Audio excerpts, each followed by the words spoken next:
Bonsoir à tous et merci d'être fidèles à notre rendez-vous. Tout de suite, les grandes lignes de ce journal. Rencontre entre le président de la transition et le Premier ministre cet après-midi à Boutrouj. Le remplacement des ministres candidats était au centre des discussions.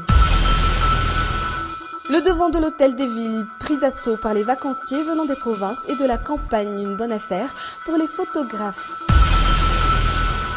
Les cartables en paille ou les fameux Saint-Gif en voie de disparition, ils ont fait place aux cartables importés très tendance à l'effigie des stars des bandes dessinées.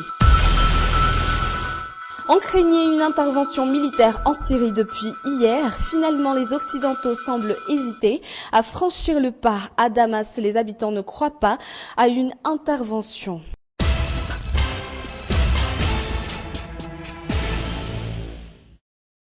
Concernant la rencontre entre le président de la transition et le Premier ministre cet après-midi à Boutrouj, sur le remplacement des ministres candidats, c'est la deuxième journée de rencontre et aucune information n'a encore filtré de cette réunion. Page politique toujours. On attend maintenant la position officielle de l'ancien chef d'État Marc Ravalomanana par rapport à l'évolution de la situation politique. Il devait rencontrer les médiateurs de la SADC menés par Joachim Chissano cet après-midi. En tout cas, les récentes déclarations de ses partisans à Antananarivo laissent prévoir qu'il ne va pas du tout abandonner si facilement. Mambaoka Fechanen. Jusqu'à ce jour, la mouvance Ravalomanana cherche encore le meilleur moyen pour mieux faire face à l'évolution de la situation politique. En attendant les consignes de leur chef, toujours en exil en Afrique du Sud, deux options se présentent à la mouvance Ravalomanana. La première, ne soutenir aucun des 33 candidats en lice à la course à la présidentielle et quitter le gouvernement et les institutions d'union nationale. Une option qui ne fait pas l'unanimité au sein de la mouvance, pas question pour les actuels membres du gouvernement et le président du congrès de la transition de quitter leur chaise dorée. La seconde option, soutenir un des 33 candidats retenus par la CES, dont deux Tico Boys.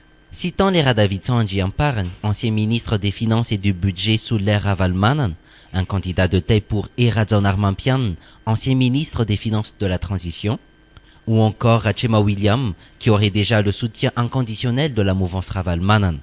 Trois autres noms circulent également, ces derniers ayant déjà été dans l'ancien régime.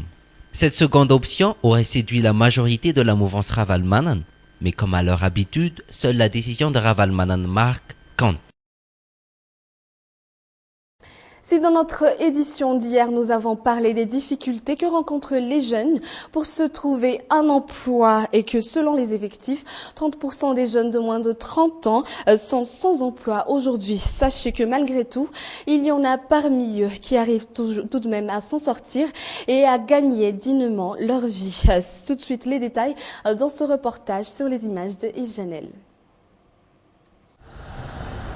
Carole rentre à 8h le matin et ne termine qu'à 19h le soir. Elle est ici à son bureau, elle est son propre patron, elle gère un cybercafé.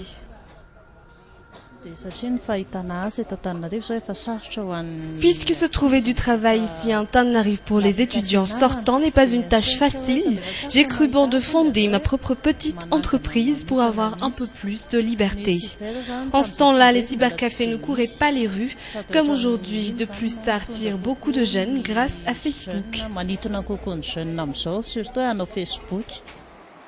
Une petite entreprise avec laquelle elle arrive à subvenir aux besoins de toute sa famille. Carole a investi environ 10 millions d'ariars dans ce petit business. Mais en dehors de la gestion du cyber, elle peut également se trouver des petits boulots en ligne pour arrondir les fins de mois. Non seulement j'arrive à vivre de ça, mais ça m'aide également à évoluer dans la vie. On peut faire plein de choses tout en gérant un cyber. Par exemple, il y a plein de petits boulots que l'on peut faire sur Internet. Pour Taïn, l'art est toute sa vie, il en a fait son gagne-pain.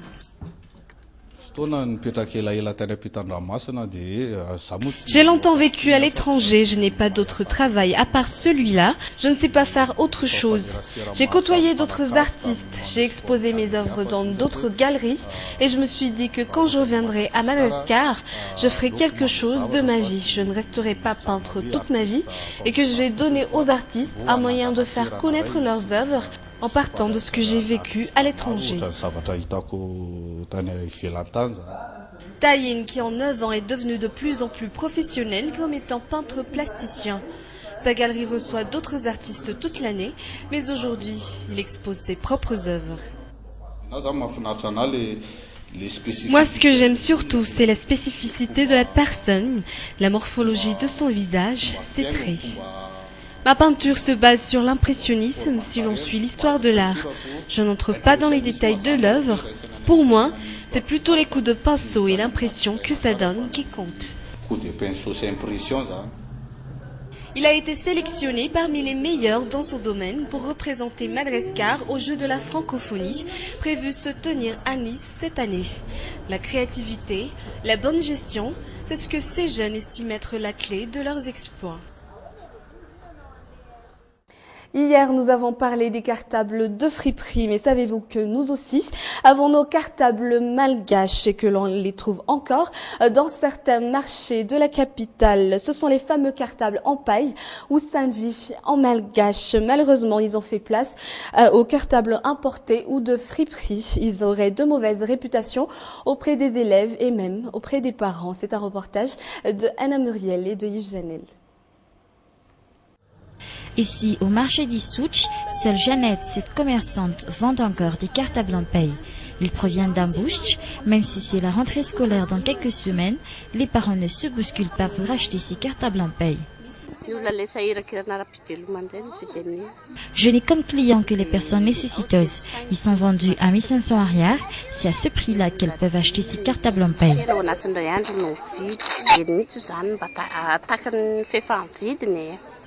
D'après toujours les commerçants, les cartables en paille ne sont pas très résistants. Il faut savoir les manier, les designs non plus n'est pas très attrayant. C'est pourquoi ils sont si difficiles à écouler. Ils ne doivent surtout pas être mouillés. Ils pourront tenir pendant moins d'1 an, à condition de scotcher le fond des cartables. Les cartables en paille, de vrais cartables malgaches, ont fait place aux cartables importés, qui inondent le marché local. Ils n'ont pas su évoluer avec le temps. La majorité des parents ne choisit pas les cartables en paille pour leurs enfants, surtout pour les tout petits. Ce sont surtout les produits importés qui attirent les gens. À une époque, et même aujourd'hui encore, le surnom de Lessabout s'est donné à celui qui a le malheur de porter un cartable en paille en classe. Ce sont toutes ces raisons qui font que ce genre de cartable malgache n'est plus et ne sera peut-être jamais porté par les écoliers.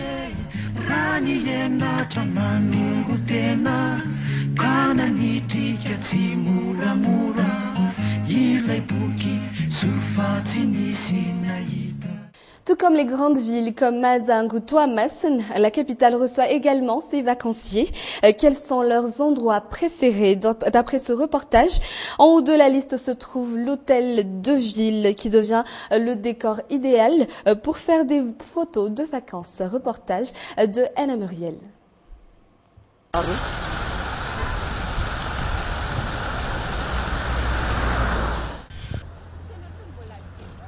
Ils sont frères, ils viennent d'Ambatrazak. Ils ont tenu à immortaliser leur passage dans la capitale et surtout devant l'hôtel de ville en prenant des photos avec leur téléphone. Cette photo sera en guise de souvenir et pour montrer aux autres qu'on y était. Le jet d'eau semble avoir captivé l'attention de ces deux sœurs qui viennent de Talatane-Voulnouch. Elles passent des vacances à Antananarivo. L'hôtel de ville est le premier lieu qu'elles visitent. Nous faisons une petite promenade, nous venons de Talatane-Voulnouch. Le soir, il y a même des couleurs au-dessus de ces jets d'eau. Elles ont voulu faire comme tout le monde, de passage à cet endroit, immortaliser ces moments. Cette photo sera un souvenir. Nos deux sœurs ont pu avoir tout de suite leurs photos. Leur photographe utilise un matériel de ce genre. Il travaille avec un laboratoire de photos juste en face. Le pacassage et tout.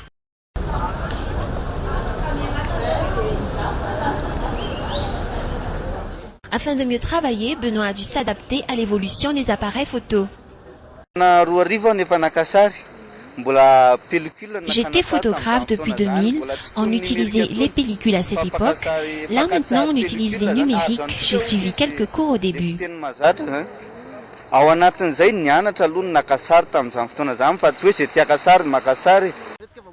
Pour les impatients, un ticket leur est donné pour récupérer les photos un peu plus tard. On délivre ce ticket à ceux qui sont pressés et ne peuvent pas attendre. Ils peuvent les récupérer 6 heures après la prise, le lendemain ou même à 2 semaines de la prise. On est toujours ici et on garde toujours leurs photos avec nous. Pendant les vacances, pas moins de 20 personnes choisissent l'hôtel de ville comme décor pour leurs photos. La plupart ne sont que de passage dans la ville d'Émile. Ainsi s'achève ce journal. Merci de l'avoir suivi. Au revoir et à demain pour une toute nouvelle édition.